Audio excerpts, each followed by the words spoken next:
Welcome, everyone. Dr. Mercola helping you take control of your health. And have a bit of a different take today. And we've actually invited Dr. Patrick Gentempo, who's been a friend of mine for many, many years. And he's a leader in the chiropractic community, very well respected, and knows almost all the presidents, maybe all the presidents of every chiropractic university. Decided he never wanted to be a president there, but that's another thing. But he's really well respected in the community and teaches a lot, has a different path now that he's going on. And we're going to talk about a engaging conversation. I'm not really quite sure what we're going to talk about, but it's going to be fun. And I'm sure you'll enjoy it. So welcome and thank you for joining us today, Patrick. Thanks so much. Really excited to be here, Joe. As you said, we've known each other actually for decades now, as I was doing some math decades. On that. It is. It is. Yes. I remember us winding up accidentally together in Jamaica when my wife was pregnant for my son. He is now over 20, so it's been some years. At the time we thought it was a coincidence, but it's also called serendipity. And now I have a new term for it, which is the precision of the universe. Right. Because to be on this Caribbean, we had no idea of each other's plans, because that was before we were meeting more regularly. That's right. Now we meet pretty much once a week. Right.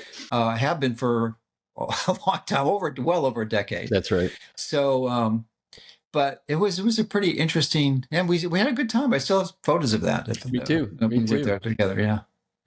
So, I remember the first time you came to my office. This was when I was not in Hoffman Estates, certainly not in Florida, but my very first office was in Schaumburg, Illinois, which is well known in the state of Illinois because it's the home of the Woodfield Mall, which is one of the biggest tourist attractions in the state, and that's where Schaumburg is. But it was a little strip mall, and then we actually purchased a building, and then we moved to an adjoining suburb. And but we met when you were there. That was my very first. Well, actually, I was on the first floor and then moved up to the second floor. That's what I remember when you came. We were on the second floor. Well, you had a practice then. Mercola.com was certainly evolving, and I'll never. That's right. Yeah, because we had the Mercola.com was up for maybe 5 or 6 years at the time. Yeah, and I'll never forget because your energy hasn't really changed in all these years. You get excited about things, about learning new things, and about sharing what you learn, which is one of the things I admire so much about you. But I'll never forget you came in crazed, excited into a room because I was interviewing you for a similar type of a thing that we were doing back then, and as far as interviews and sending them out to the chiropractic profession. And you just got a package in from Alaska, and there were fresh salmon eggs, and you're like, look at these things, and you started explaining all the health benefits of them, and then you took a teaspoon of them and shoved them in my mouth, basically. And I remember probably the fishiest tasting thing I ever tasted in my life.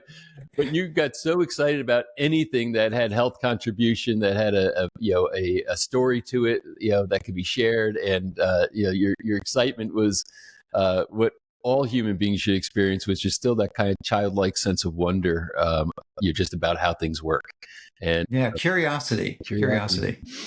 Yeah, it's really, it's really an essential characteristic of someone who is exciting spiritual path. Yes. If you don't have curiosity, intrinsic curiosity, you have to question the authenticity of your journey, because it's an artifact. I mean, that is what catalyzes the thing. And the curiosity helps you explore and understand reality, your environment, your circumstances, to make choices. And then once you explore that, and then make some good choices. That's what it's all about. Yeah. So I'm on a new journey now, and you've been with me for, interestingly, your perspective is really valuable, because there's not many people as know me as long as you have to share that shift and transition, which I'd like you to comment at some point. And we're going to talk about health philosophy too. So it's not all about me. Right. There's a lot of things. We could talk for 4 or 5 hours, but we're not going to.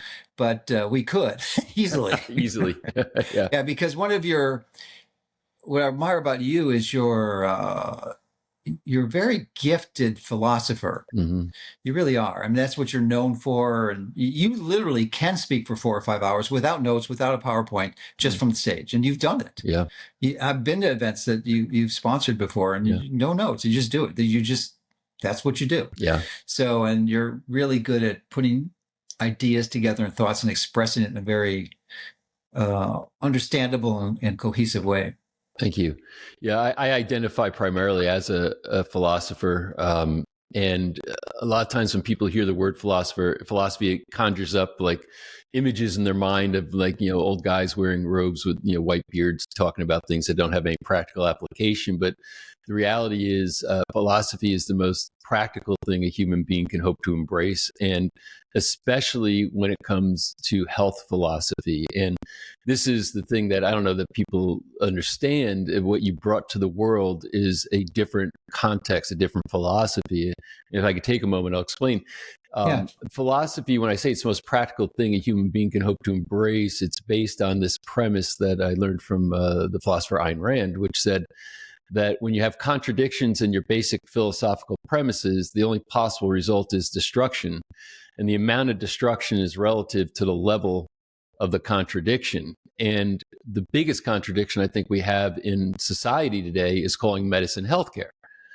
Medicine is not healthcare, it's sick care. And when you take sick care and give it to a culture as healthcare, you end up with a sick society, which is why we have so many challenges spending over $4 trillion a year on what we call healthcare, and we're still getting sicker.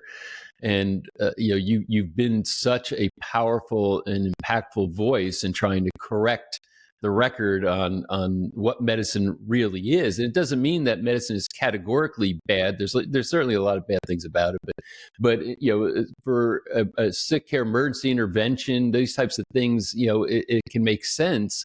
But it's not healthcare, and what people have to understand is what true healthcare is. And in my philosophy, and we could talk about the importance of developing a healthcare philosophy, but in my philosophy, your adage is everything because it's about self-responsibility. That adage being take control of your health, right? Mm-hmm. So it's about self-responsibility more than is subjugating to somebody in a white coat who has a flawed view of where health comes from.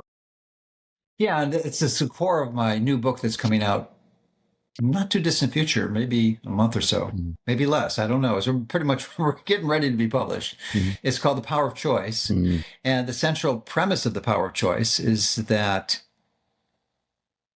there are two primary approaches to trust. Mm-hmm. One is trusting yourself, your gut, right, and connecting to your eternal spirit. And the other is to trust others. Yeah. And we have a classic illustration of the mistakes that can occur. And that's actually about 70% of people trust others.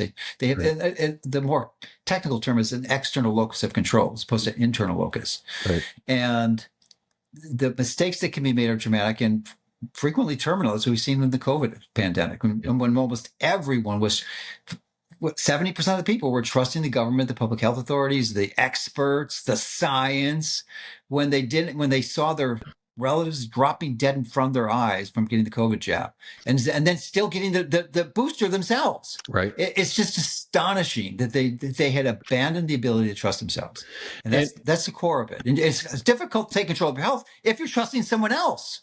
Well, and this is the whole point.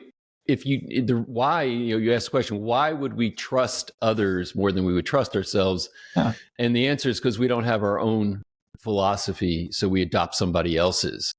And it's we basically, I can give you a real life example, a recent example for me that you know about. I was living in Park City, Utah for 10 years, just moved to Florida. I got a little smarter like you recently. Yeah, I've been encouraged. How could every year we have these meetings? What is it? Is it 5 below zero?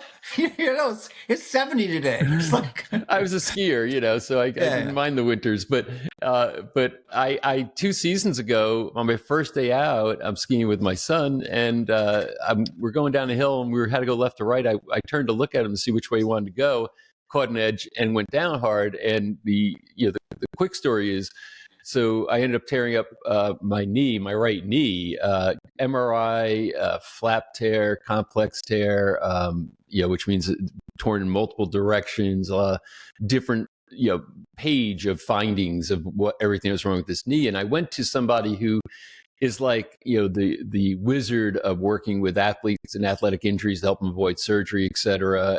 And he looked at it and tested it and said, I think you're going to need surgery. So next thing you know, I'm booking a surgical appointment. I'm calling the office of the surgeon who, is orthopedist, who's supposed to be very well known and the right guy. And all of a sudden I said, wait a minute. How did I get sucked into everybody else's philosophy? I became the patient. I became subordinate. And next thing you know, I am like adopting somebody else's philosophy, and because I trusted them, and as I should, their knowledge and their expertise. But I had to go back and say, what's my own philosophy? My own philosophy is that the body is self-healing and self-regulating. As a matter of fact, it's miraculous what the body can do sometimes. I've seen it myself in practice. And I said, it's not that maybe I don't need surgery, but I didn't even give my body a chance. I'm running straight to the surgeon. So, cut to the chase here. So I said, cancel the appointment. I'm not going to go see the orthopedist right now. Let me see what my body can do. I didn't do intense, crazy rehab. I just started as the knee could get a little bit more motion. I would do a little bit more work with it, etc. I understand the anatomy of it, so I worked with it a little bit. And little by little, it started feeling better. I started getting more motion back in it. That summer, I went on my mountain bike and started biking again, and that motion was okay. And by the next winter, I skied the whole system, so the whole season rather. So I never had the surgery. After all the best experts told me it's exactly what I needed, and they started telling me, hey, it can get worse. All the scare and fear that could come into that. And I literally look back, and it gave me a new appreciation. I understand how people can get sucked in because they don't have their own philosophy. They adopt the person's philosophy that they're seeing at that time. And if you don't have a certain position, a certain view of reality, something as simple as the body is self-healing and self-regulating, understanding there's limitations to matter, meaning something can be damaged beyond the point the body needs help, but at least give it a chance. And it was funny, after decades of teaching this, that I almost submitted when I finally capitulated. Yeah.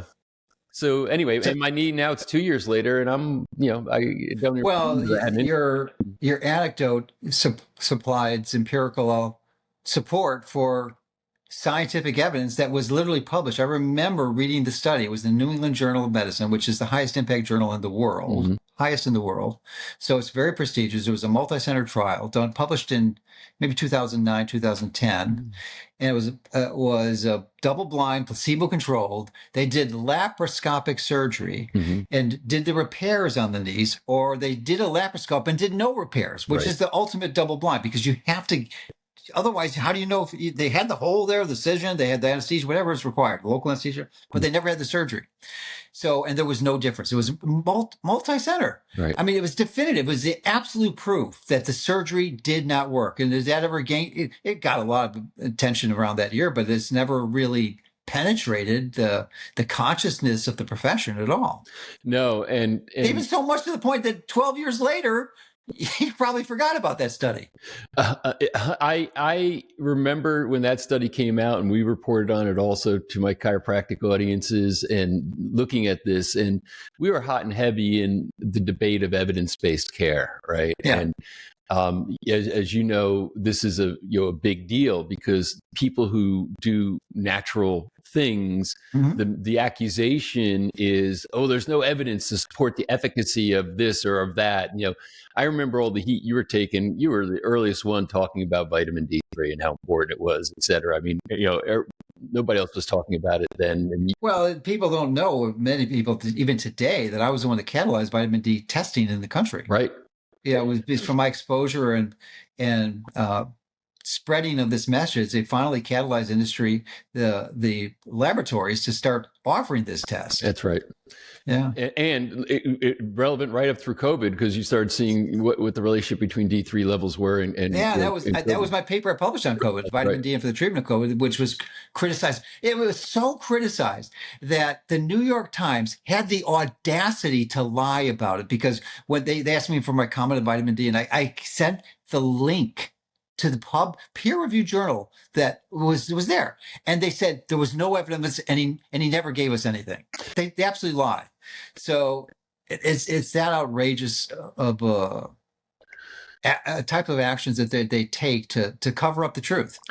And this argument, and I've been in these public debates with people like Stephen Barrett. Remember who he was or Oh, is, yes. right? Is he still alive? I think he's still alive. I think he's Okay. retired now, head of the Committee on Quackery with the AMA and so on. And he liked to consider himself chiropractic enemy number one. Quack Watch, the founder of the Quack Watch, right? Yep. And I remember, so this is going back probably in the 90s, mid 90s. I was at a chiropractic pediatric conference and on a debate panel, and he came to have the debate about kids, getting chiropractic care because he said there's no evidence for it, we shouldn't be doing it. And I remember we were sitting up on this riser, and he was sitting right next to me during a luncheon before the debate's about to start. And he leans over to me and he said, how can chiropractors possibly justify seeing children? And I looked at him, I said, well, why do you have a problem with chiropractors seeing children? He said, well, there is no scientific evidence of the efficacy of chiropractic care for children. And I looked at him, I said, well, what, because normally you say, well, yes, there is. Have you seen this study? Have you seen that study? But instead, I'm asking the questions, do I want to see his philosophy and look at his contradictions? And he said, and I said, well, Dr. Barrett, what would you accept as scientific evidence? He said, well, there are no randomized controlled clinical trials showing the efficacy of chiropractic for children. And I looked at him, I said, Dr. Barrett, if I'm not mistaken, didn't you have heart bypass surgery a few years ago? He looked a little shocked that I knew it, but you Google and you look around before you go to these things.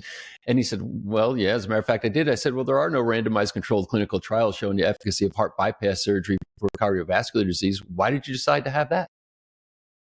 And he stopped dead in his tracks because, there aren't many surgical trials that are, that have, placebo-controlled randomized studies, attached to them, no surgical procedures there. So he said, well, it's a very clever argument. However, the artery that I had clogged is called the widowmaker. And if I didn't have that surgery, it was 90% clogged, whatever. He said, I wouldn't be here today. And I said, you know this how? I said, you're telling me based on your knowledge of anatomy and physiology and biology, the heart is a muscle and it requires blood flow because it carries oxygen to the muscle so that it can function. And if the arteries are clogged beyond a certain range, that it would cease to get the oxygen it needs and would stop working. I said, so you're telling me deductively based on your knowledge of anatomy and physiology and biology, you determined that a high risk surgery saved your life. I said, well, that's the exact same reason why chiropractors should see children. You can't have it both ways, sir. And that is the whole issue. See, what you bring to the world is the understanding of the body and how it works. And some things just logically and deductively make sense, even if there aren't RCTs to demonstrate that it's right. And if you look at medicine, and as you've reported, over 50% of medical, of pharmaceuticals, of drugs that are prescribed are off-label, meaning there's no randomized controlled clinical trials showing efficacy for how the doctor's prescribing the drug. Almost no surgeries have RCTs. Yet when it comes to the stuff that we want to bring to the world, which is low risk and doesn't hurt people and supports their health and well-being and their life expression, what happens is that we get accused of not having evidence for what we're proposing, when in medicine, the vast majority of what's done every day doesn't have randomized controlled clinical trials. So I'm just saying we shouldn't have a more burdensome standard for what we do than medical doctors, because what we're doing is very safe. Yeah, you could have countered too, but said, can you cite me the randomized controlled trials for the efficacy of a parachute? Yeah, you remember that from the British Medical Journal, right? Yeah.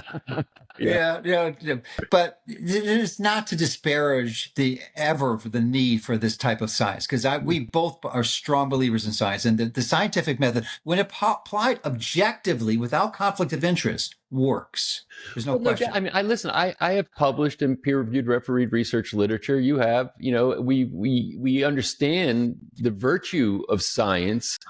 But there's the politics of medicine and healthcare that I object to, where there's people making up rules that they don't apply to themselves and attack us with. So that's the thing that I don't really, have a lot of patience for. Yeah. And a lot of it, and because there's definitely a need for that approach. And that's one of the things I'm really most excited about. I've talked about it for a bit, but we've been delayed because of some technical challenges, but is this, the Mercola Health Coach, which will be out in beta fairly soon, we're hoping. We've had some technical challenges, as I said, but because it's enormous what we're bringing. But this is a system, an application that will be hopefully more widespread than Facebook Yeah. as a social media community, but also as a resource, as an effort to help people take control of their health and identify what the issues are, and using advanced technical elements to do that. But the reason it does this is it collects the data. Yeah. And then we have these interventions, and then we know what these protocols are that should theoretically use your body's own intuitive wisdom to restore and repair and bring you back to the sense of health. And if it does, then we can document. If it doesn't, then we can modify protocols. So it's all based on data. Yeah. It's ultimately it is, and it's objective, it's non-biased. And the collection of this data I'm so excited about because it will transform the world. I mean, you talk about publishing papers.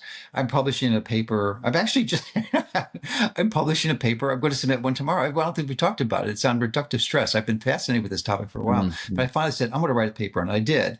And it's world-class. It's a landmark. It's a seminal paper. It's going to really provides the literature support to expose the fraud that many of us have on misperception of oxidative stress and the need for antioxidants, and to look more deeply at some of the contributing factors, things that would ostensibly seem healthy, like low carb diets, which could actually radically increase reductive stress and increase secondarily oxidative stress. So I won't go into technical components, but anyway, I'm going to submit this paper probably tomorrow, and it'll be out in a month or two. But the technology that we have and the data we're collecting, I'm probably going to be publishing a paper every week. Yeah. Every week on the data that we collect and the observations we make and the impacts it's going to have on health. So there's a lot of exciting things coming, folks. A lot. Yeah. Well, as we cited earlier, I've known you a lot of years, decades, and I've never seen you as productive as you are today. I mean, the amount of work product that you're producing right now, most people are winding down, you're winding up.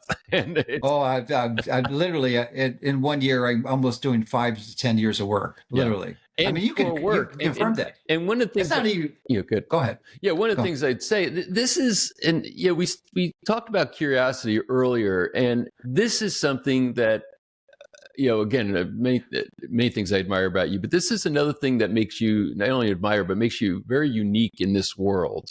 When I say this world of healthcare and wellness, et cetera, is that your curiosity is unmatched, but you also will change your point of view on something when you find new information. And too often people's identities are wrapped up in a certain position, a certain type of diet, a certain type of exercise, a certain type of what have you, and they promulgate. And if there's new information that says, here's think differently about this and here's why, they typically resist and ignore. But the one thing that, and why I can always trust you, with what's coming out and coming from you, is that you're constantly scouring and learning new things. And when you have something new that would cause a change in your point of view about a particular subject, you'll change it. The truth is the highest value to you, not an identity attached to some particular thing. And that is, you talk about trust. That's one of the things I think creates trust, when you're willing to modify a position based on new information. So I'm excited about this article because I'm sure it's new positions and new understandings. Yeah, it's a seminal paper for sure. So, the reason I'm able to do that is a number of reasons. One is because I'm allergic to fear. I'm absolutely allergic to fear. That's great.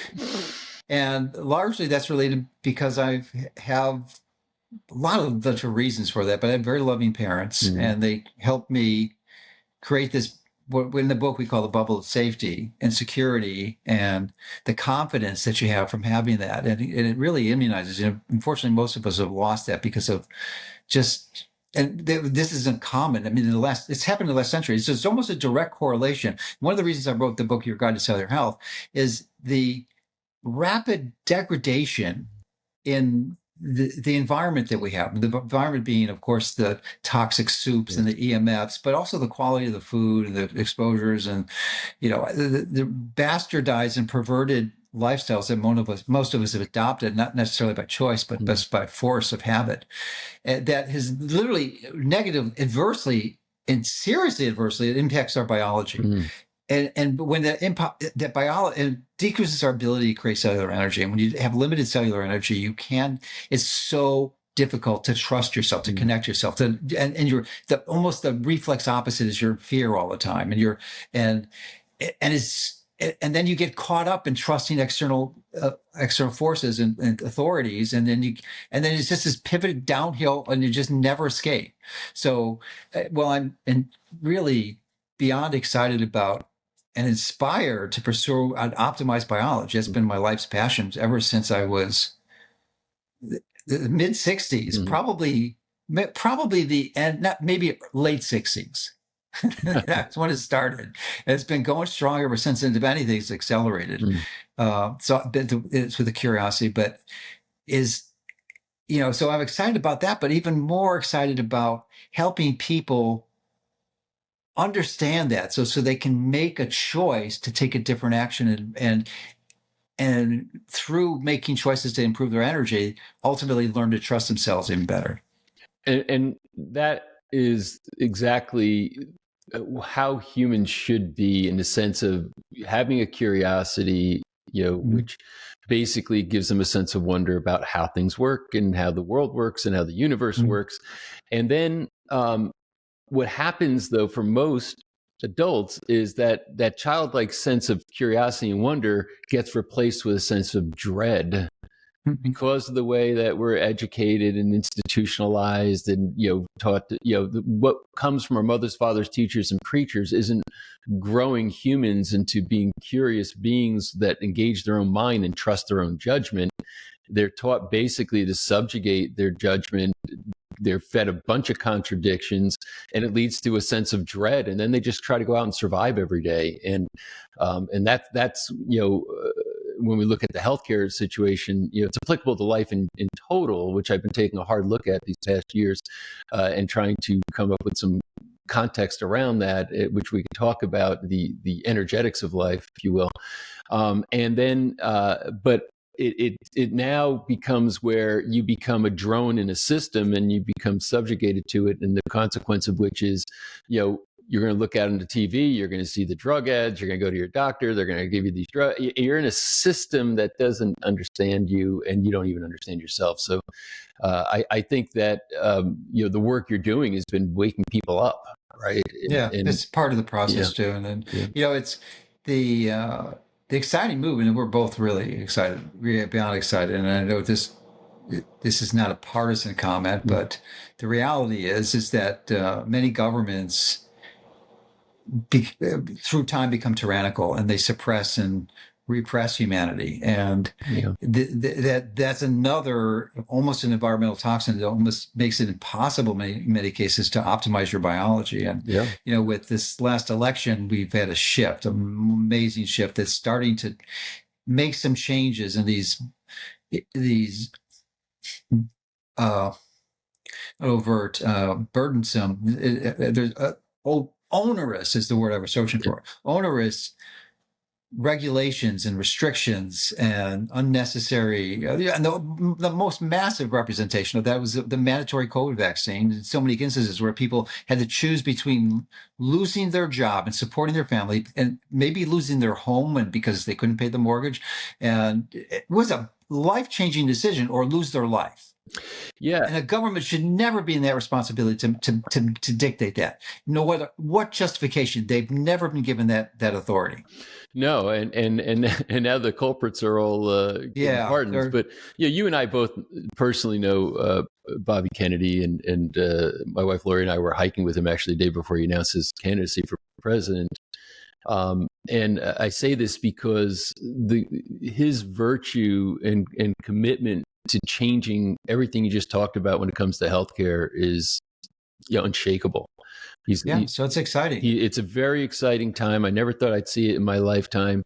I think we're going to see real changes in healthcare. I don't think we'll see anything like COVID. I mean, listen, the heat that we took, and I know practitioners who literally had guys in black suits show up at their office and threatening them, et cetera, because they were just suggesting that people should take vitamin D and other things that you would recommend.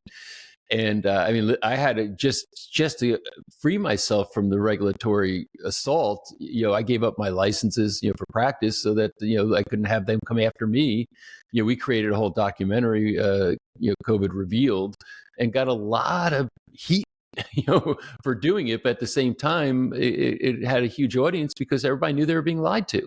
And, you obviously were putting out content. It created problems for you as far as, getting under attack and under a microscope. It's very, which we're still recovering from. Yeah. Literally 4 years later. I mean, we were censored and deplatformed essentially from all the major social media, and including Twitter, which obviously Elon is a big fan of non-censorship, but I don't think he's aware that some of these restrictions still exist on his platform. And ripping out all the all the roots of the previous censorship that still exists. He's not doing new stuff, but he's not corrected the injustices that were previously implemented. Not in total, not yet, but hopefully that's coming. Yeah. And I think the people have spoken now, and we're not going back to the government, in cahoots with the social media and media platforms and telling them what to say. It's the very definition of propaganda. Yeah. Absolutely. So it's all exciting. So you've had some major pivots in your career, and I've seen you go through a bunch of them, and you're on a new journey now, and I think your wife certainly loves it being in Florida as opposed to Park City in the middle of the winter. Yeah, Park City is beautiful in the summer, but it is. In the winter, if you like skiing, it's okay to visit. But man, it's been living there. It's a challenge. I think but I'm biased. I like heat. I like warmth. Yeah, well, I like vitamin D. I love vitamin D. I never thought I didn't think I'd like it so much, but now that we've been here for 6 months, I'm really enjoying it. My wife stopped skiing, so the winter's 5-month winter got kind of long for her. Yeah, and my daughter's out there now. She said I think it was 2 degrees this morning. So so I'm not I'm feeling like I'm happy where I am.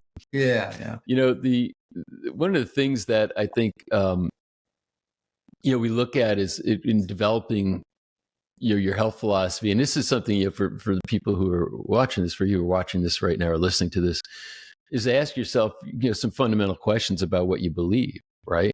And understand that, and why you want to have a health philosophy. And this is important, I think, Joe, is that it's kind of like a birth plan, right? You don't want to wait till you're in the middle of delivery and then try to make decisions about what to do. You right now, if things are good, now's the time to kind of develop your health philosophy and what you would do in the midst of some type of a health crisis. And I think all of us are facing one at some point or other. Might be a car accident, might be disease diagnosis, might be any number of things. But if you live long enough, something's coming. And I think it's important just to get the fundamentals down so that when something does come for you or for your family, you already know what your position is. You already know what it is you want to do.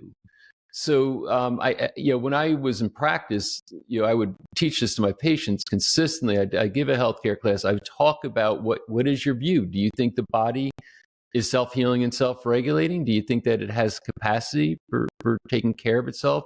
Is your God-given status that you are competent to heal and adapt if you give the body the right resources? Or do you think that the body's incompetent and you get sick because there's a lack of drugs in your blood? And that, that's where health comes from. So there's a lot of questions that I think people can and should ask, so that they have a position on this.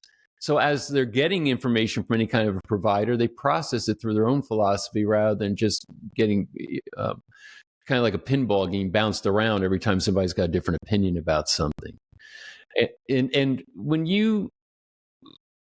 this is like a question I've always had for you, because you have such a massive following of people, and I know that you and I, when we talk and you go out and you give your talks and you come back from an event where you got to meet some people in your audience, what type of reaction do you get from people when they get to actually say hello to you? I know you get enormous amounts of gratitude, people thanking you for what you do. Yeah, it's just one of the joys I get, because I don't really, I pretty much live a very hermit existence.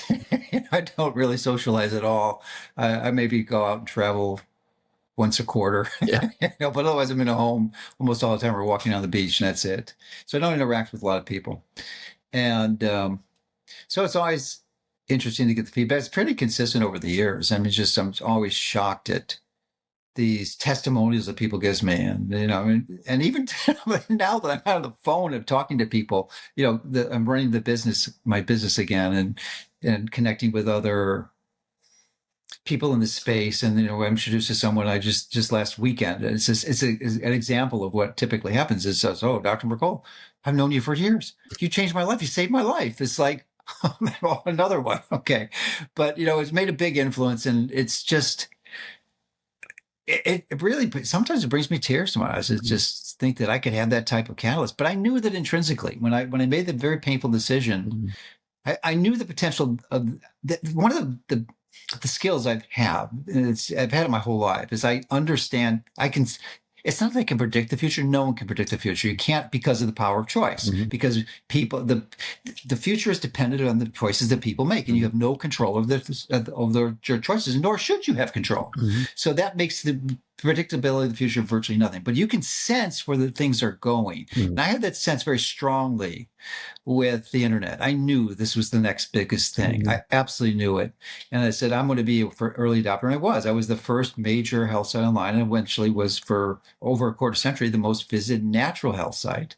And I knew that was a possibility. And I knew it could leverage my ability to see people. I love seeing patients. I love that impact and having changed people's lives one-to-one.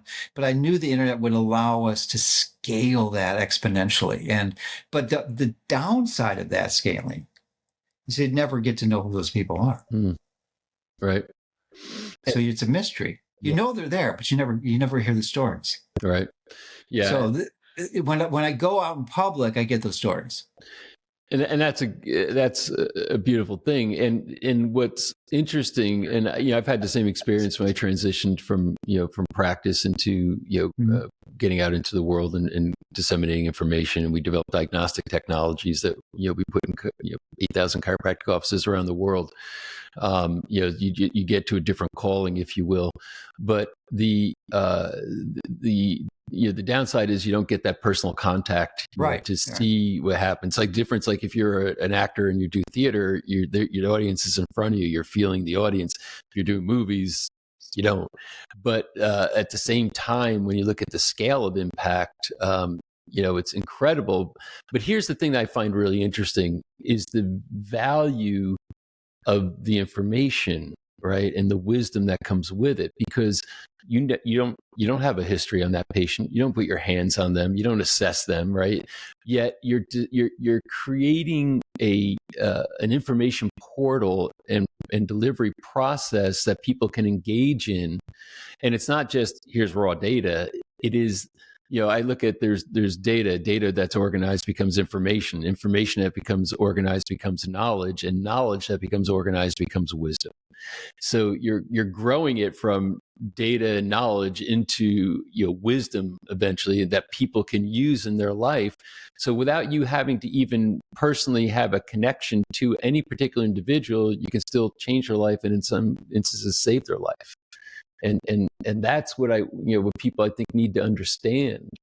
And that's why it's like you never lose your desire to learn more and to gain more wisdom that comes from the data and the information and so on that's disseminated, that you organize your view, and wisdom is the philosophy part. But you're constantly putting that out in the world, and you're changing people's lives without having to ever meet them, which is a very powerful thing. Yeah, and then what I've learned over the years is just to question your assumptions. I mean, I was doing this yesterday. I've maximized my creativity. My creativity has exploded in the last year. I can Absolutely exploded. Yeah.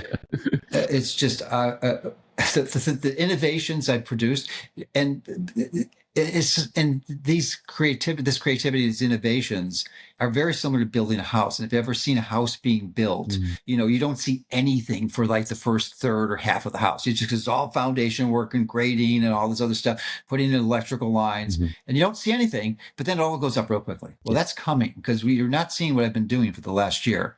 I've been building foundations, and it's going to come up, but the creativity has exploded, and it's just, it's so much fun. And where I was going with this is I was creating, like, just give you some examples. What am I creating? Well, I created the world's best sauna. Most of these creations are actually covered by global patents, so they can't steal my creations. Mm-hmm. Uh, and then I've created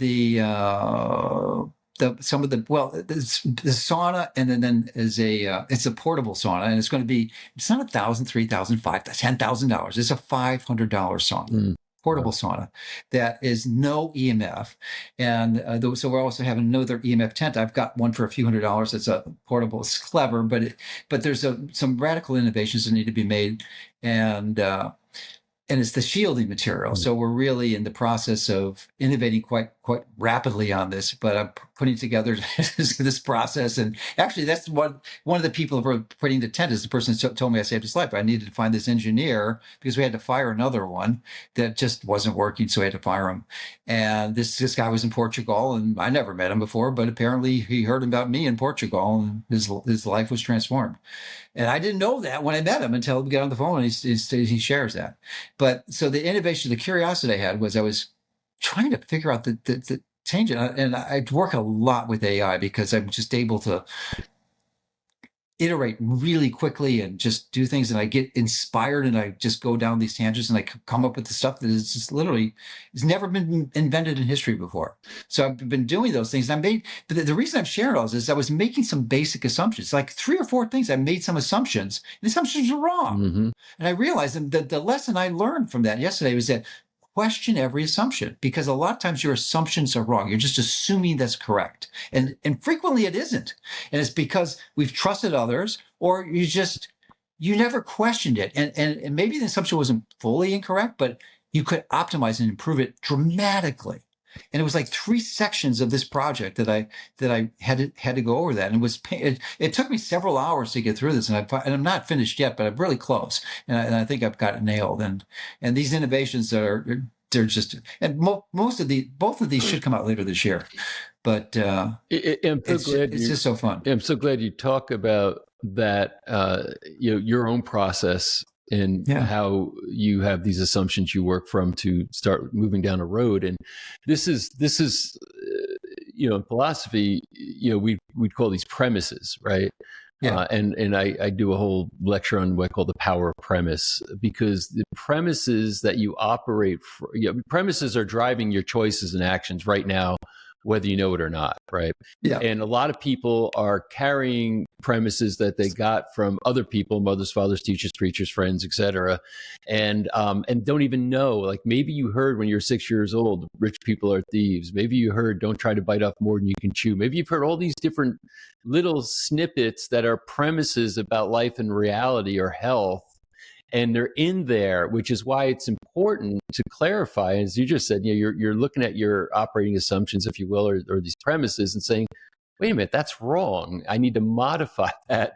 And that's living consciously. That's being alert. That's being awake. And, this is, in a world where you have marketers trying to hypnotize you, the government trying to subjugate you, everybody's trying to put you to sleep. And, the revolution has to be empowerment, right? And taking responsibility. And it starts with you and many people, who have others that they're responsible for, be it children or maybe elderly parents, what have you. It's incumbent to be able to understand that you're operating from certain premises right now that maybe need to be questioned or challenged, because there's better ones that would serve you better. And the sooner you find them, the better. As you said, you're operating on certain assumptions, trying to move these projects down a road. And imagine if you went another year before you figured out that you had the wrong assumptions. That would have been a very costly thing, not only to you, but the people who rely on you. And those assumptions you're relying on may have been valid at one point, but what they fail to integrate is that change is a stat. That's the only thing that you can count on is change. Right. That's right. So circumstances change, the environment changes, and so those assumptions frequently become flawed or inaccurate or even downright dangerous when things change, and people don't see the change, and they still respond based on older circumstances. 100%.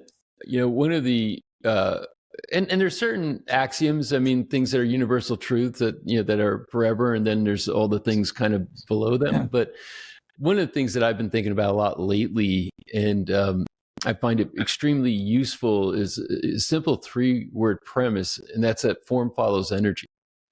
Anything that exists in material form, whether it be cancer or whether it be a skyscraper, has an energetic predecessor.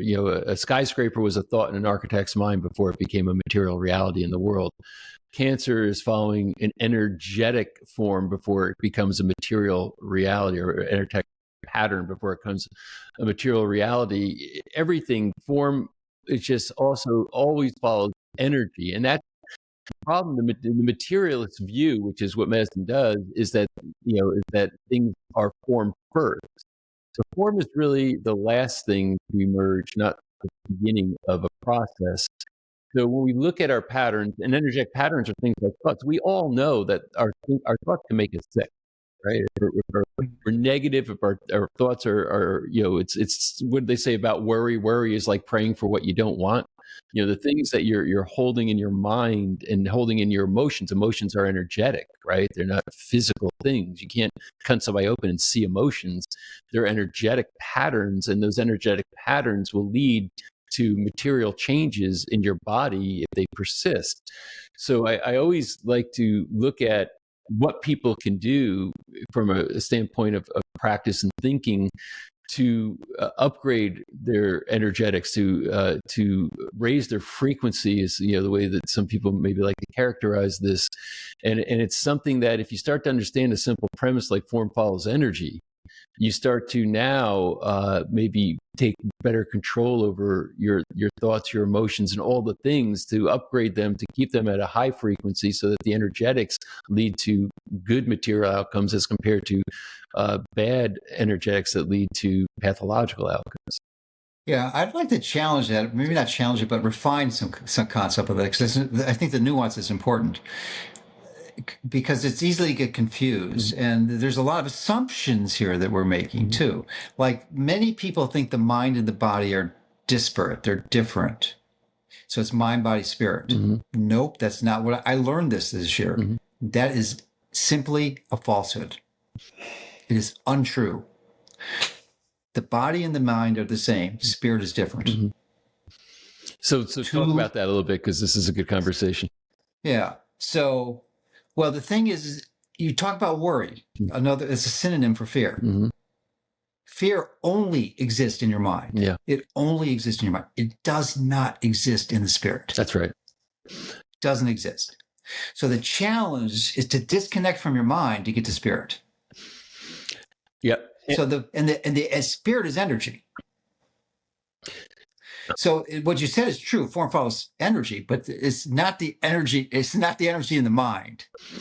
That's the important distinction. Well, the mind, and it is an important distinction. I'll go deeper on this if you'll allow me. The main project I've been working on with my wife for the last few years is a thing we're calling Luminize, and the philosophy of Luminize looks like this: is that I believe every human being has what you just referred to as a spirit. So call it a pure self. Some people might call it true identity. The phrase that I like best is soul. Soul, spirit, and some people might separate soul and spirit, but let's just say there's an energetic core that is you and purely you, without fear, without any of the things like you were just describing, separate from all those things. It's whole. I believe that it's incarnated here into this planet, into this earth as a human, and it has one purpose, and that one purpose is expression. It's here to express itself, and no two souls, if you will, have the same frequency. They're different frequencies. Everybody's got a unique thumbprint, right? Unique frequency. What happens, though, due to all of the intergenerational trauma that can be, transmitted epigenetically, birth trauma, all the things that happen to you as a child and growing up, they create energetic distortions in a field around that spirit, around that soul. So what gets expressed and what goes out into the world is a distorted expression of the person. So the idea would be, how can we access these distortions in the field and remove them so that person can express more purely in a more healthy, in a whole way? And there are pathways to that, like you described. There's 7 pathways as I see them. There's energy, there's information, there's breath, there's sound, there's mind, there's body, and there's emotions.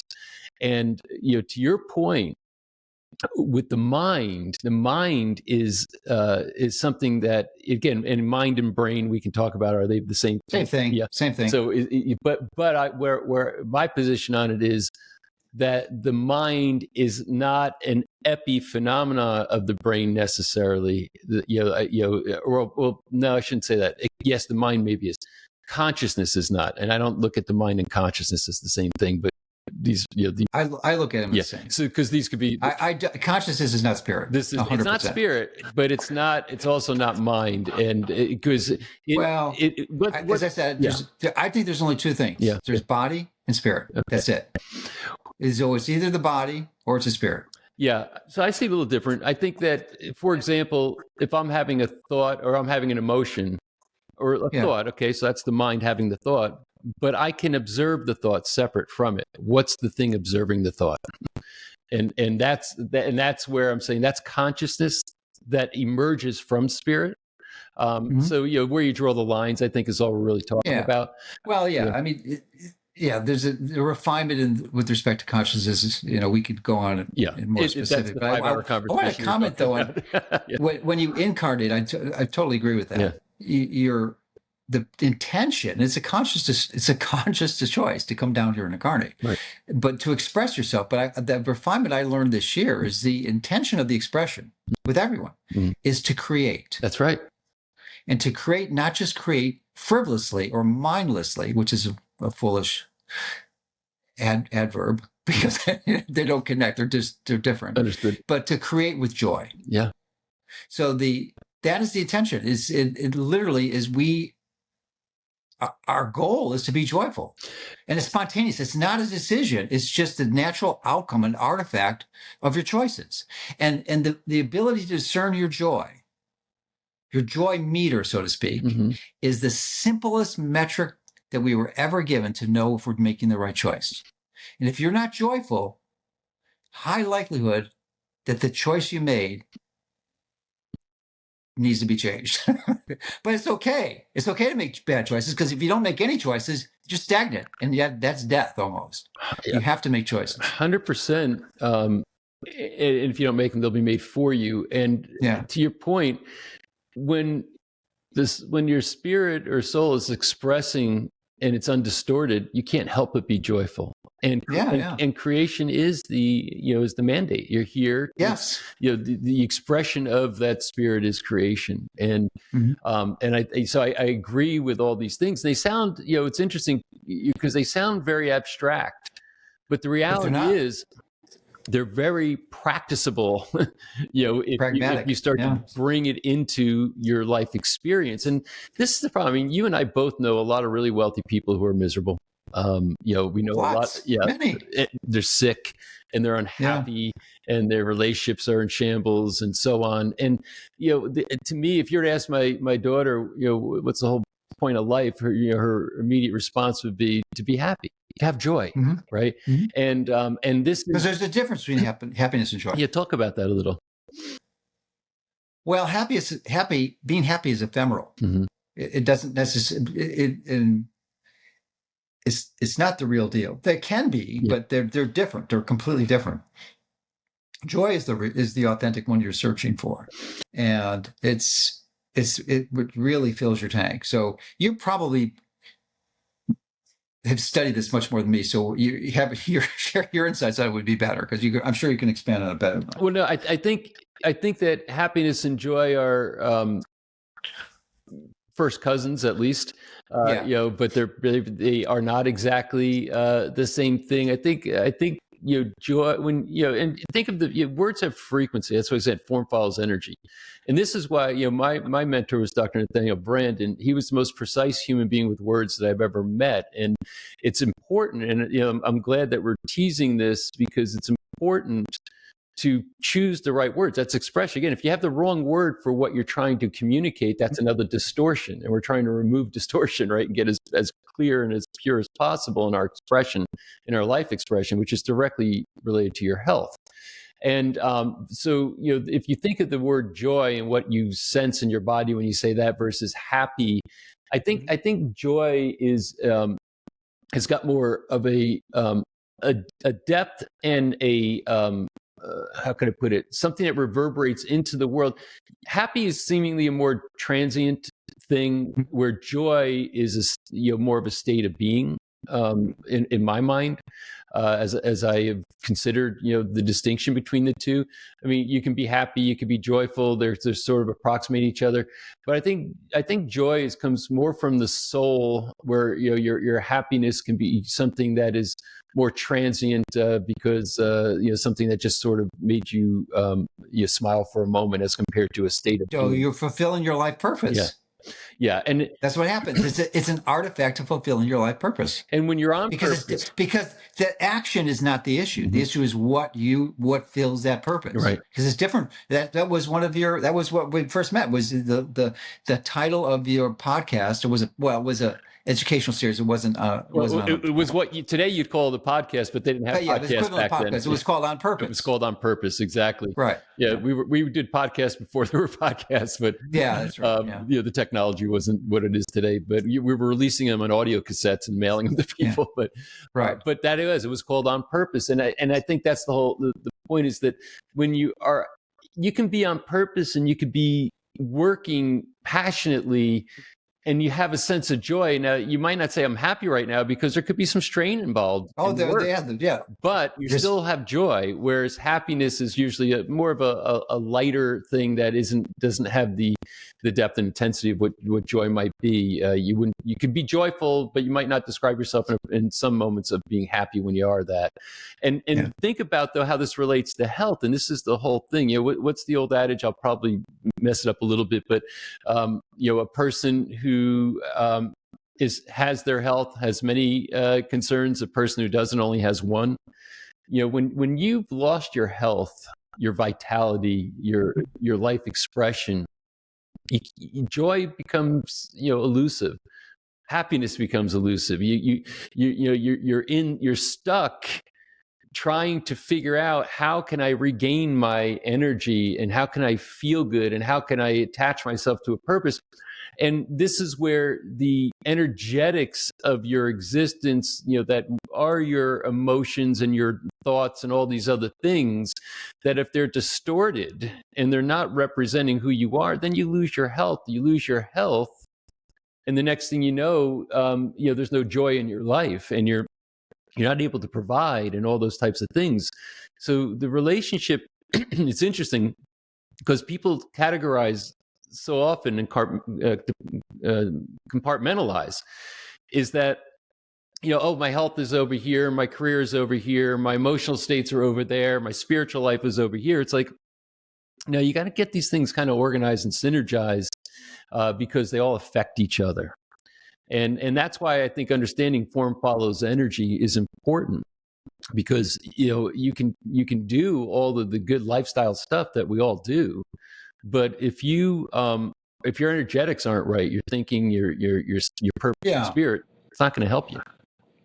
Yeah, that's one of the reasons why I wrote the book, Your Guide to Cellular Health, because I understood that the energy that really we emanated from, that is eternal, that never did not exist, that will never not exist, is virtually identical to the energy that we create in our mitochondria. So this is why it's so crucial to optimize biology. And even the Christian Bible alludes to this. Yep. The body is the temple of the Holy Spirit. It's acknowledging the responsibility to take care of your biology and not just focus on spiritual stuff, but it gets more detailed in that if you can generate maximum amount of ATP by optimizing your biology, you're going to be better spiritually connected. It's just inevitable. It's an artifact. It's a consequence of that. I love that you're saying that because my mind has been on the mitochondria a lot lately, probably because of you, Mhm. and you bring it. I mean, I've always, had my attention on it, but you're really bringing it to the forefront. And excuse me. But it's sort of like which is the chicken, which is the egg, because if you're somebody who's struggling with energy, then you're spiritually, depressed, right? You're Mhm. repressed. If you can get your mitochondrial health upgraded or up leveled, then with that, when you have more energy, it kind of brightens you up and wakes you up a little bit more. And I think you mentioned kind of some of the Christian philosophy or biblical aspects. That this is one of the things. Like we worked on a thing called Wisdom Formula, which was not about trying to say take this for this particular condition or this supports this. It's like, hey, there's wisdom in that Bible, and there's biblical herbs, and there's wisdom there that modern technology can extract. And the idea is just to raise your frequency in total, not to try to treat a certain condition. It's working on the energetics side. And with the mitochondria, and this is like I think the thing that people don't recognize, there's a crisis of energy, right? Everybody living on Starbucks and everything else, trying to find enough energy to get through the day, and they can't find it. And that is depleting and takes them on a downward trajectory as far as their energetics are concerned. And what you're describing, if you can attend to your mitochondrial health, open up a little space there, give your body a little bit more energy, it starts an upward spiral for you. And I really feel like the mitochondria becomes sort of this inflection point for people to change their trajectory if they can focus in that area. Do you feel like that? Yeah, mitochondria is an abstract concept. Obviously, they're submicroscopic and you can't see them without advanced and magnification. But conceptually and pragmatically, that's why I wrote the book, because there's simple things you can do, really simple things like avoiding vegetable and seed oils Yes. and avoiding EMFs and plastics. These are all very potent. And that book I wrote has 3,000 references. This is not like some trivial thing I just thought of on a weekend and wrote a book on. No, there's well documented scientific literature. These are mitochondrial poisons, and I highlight the precise molecular mechanisms how they work. Interestingly, they all have very similar, almost identical mechanisms. They catalyze a different receptor, but nevertheless a calcium channel receptor on the cell membrane that increases intracellular calcium concentration and activates the cascade of domino effects that ultimately radically increases oxidative stress and damages all your cells and your mitochondria. So if you can, the key is to stop those poisons, and then because your body is designed to repair and regenerate, as long as you minimize its exposure to these types of toxins. But if you continue to expose yourself to them, it's almost impossible. It's because trying to get your car going from A to B with your foot on the brake. Right.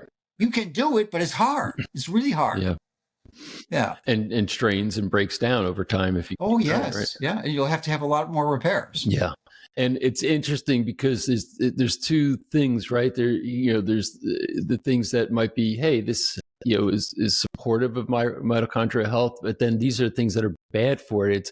And sometimes it's just removing toxins as compared to having that's to the add first things step. in, right? Yeah, but there's obviously positive and negatives. But yeah, for most people, it's just removing the toxins, and most of them aren't aware of it. It's doing the best health habits, exercising and breathing properly and getting sunlight exposure, all important things, absolutely essential to optimize your biology. But if you're doing that, ignoring these pervasive mitochondrial toxin poisons, it's hard to make forward progress because you're just going backwards continuously and faster than you're going forwards. That's right. And I remember when you first started putting into your presentations, the whole issue of seed oils, linoleic acid, and how passionate you were about that. And again, you're the first person I know of that was talking about this stuff. And I was no, yeah, but I that's one of the things forgiveness is still a big part of my philosophy.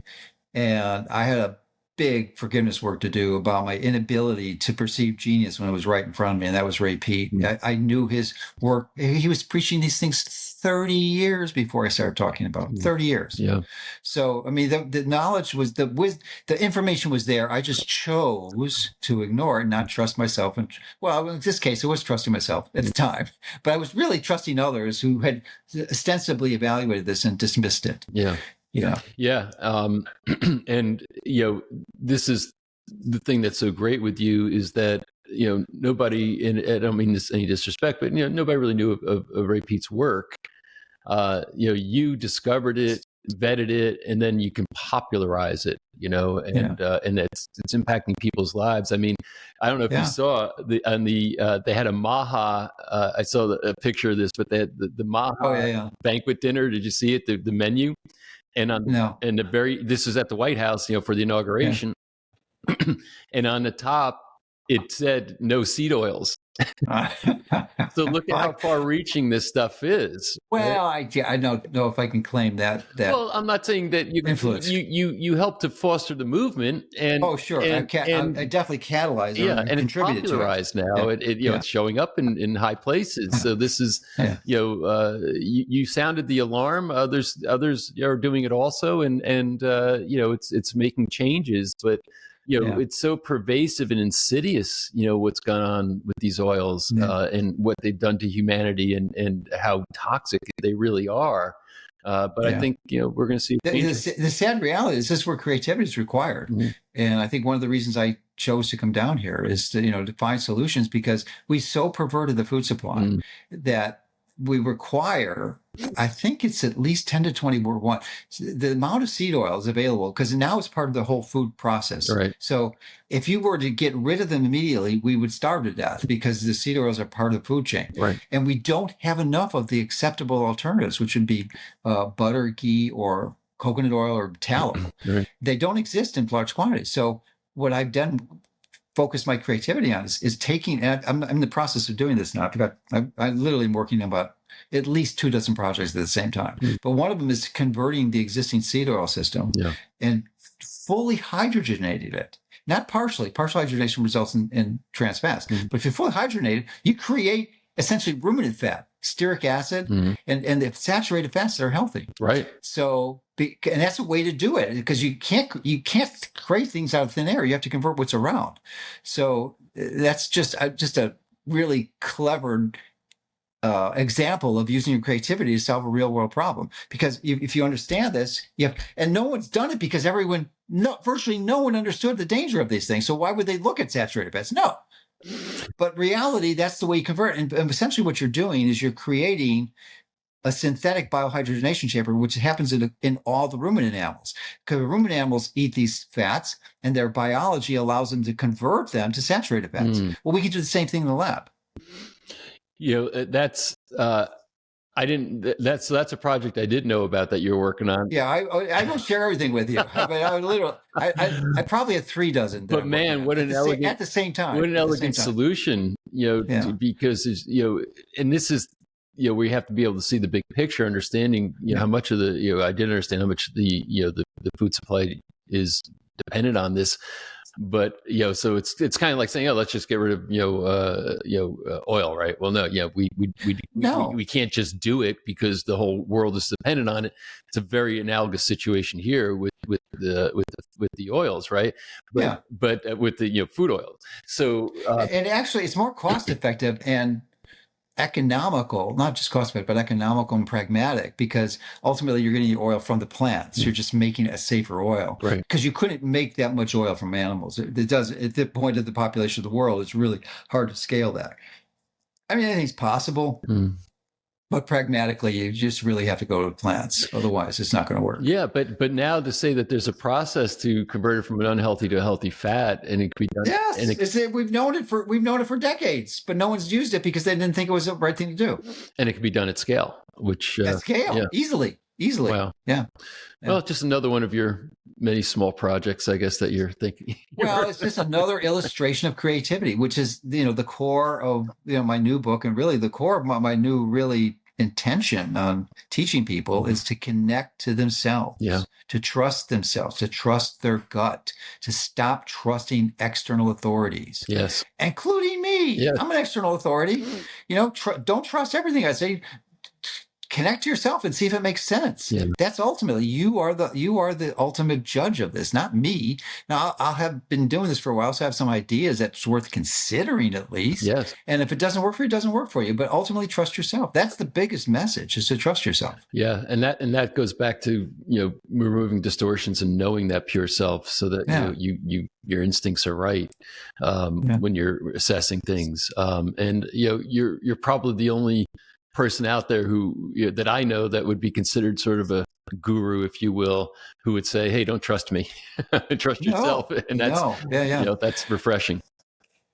Yeah. So if anyone you tells you not to do that, then you got to question what they're doing, because it's the only person that's responsible is you. For you is you got to figure it out, and you can use others. It's not like you ignore everyone but yourself, but you have to kind of bet you do your own, and ultimately trusting yourself, you'll be guided. You will be guided to find the people that you can trust. That's right.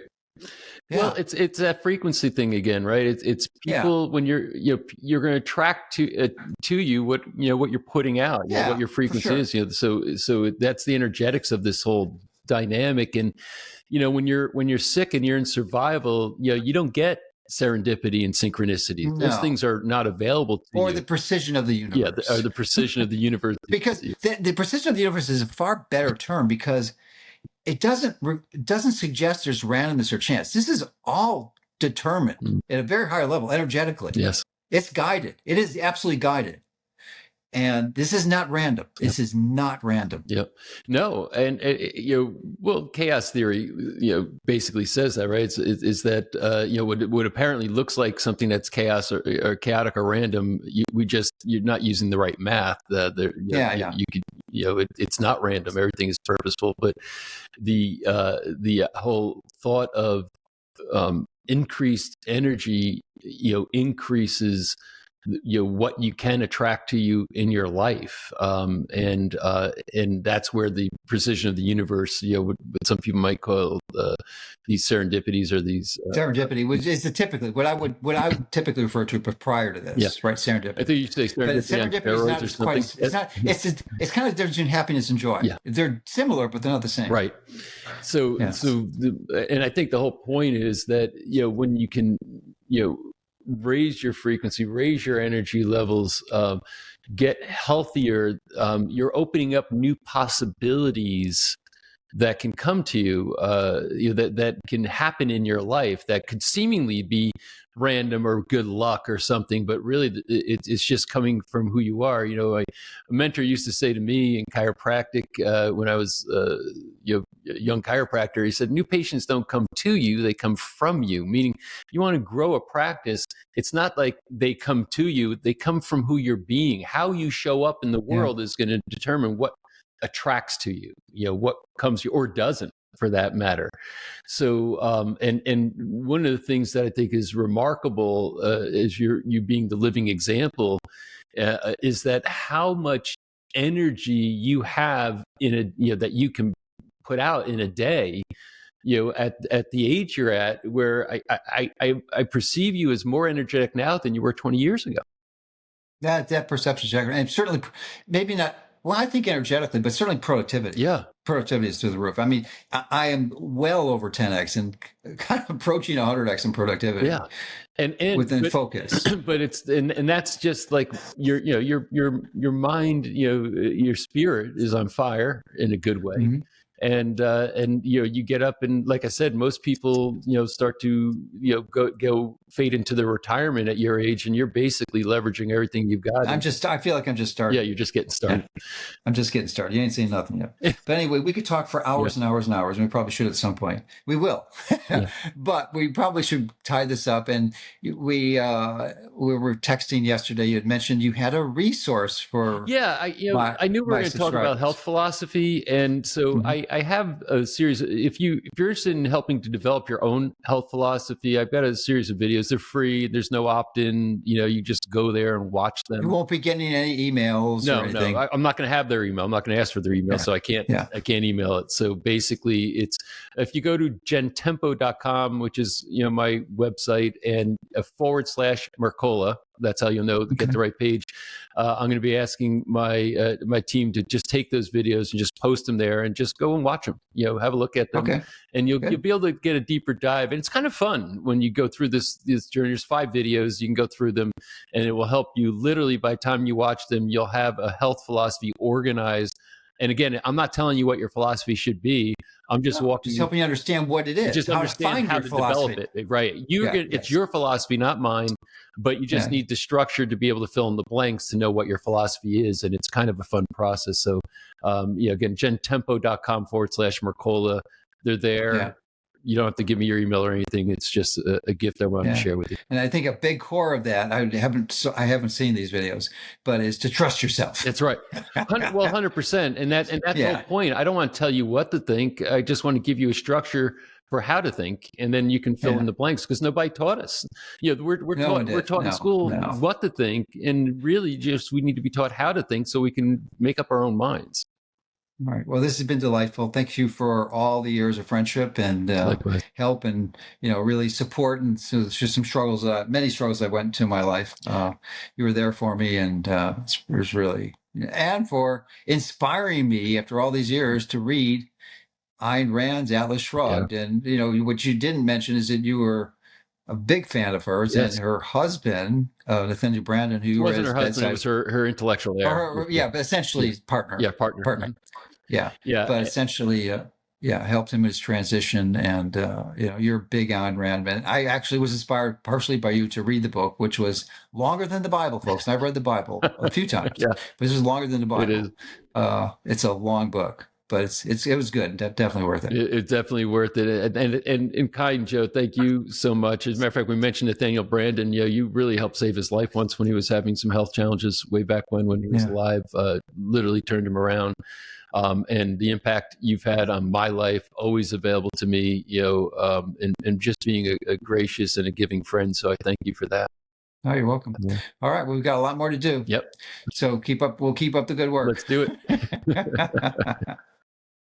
Thanks so much for watching. Remember, hit the like and subscribe button so you can get more videos that can help you and your family take control of your health.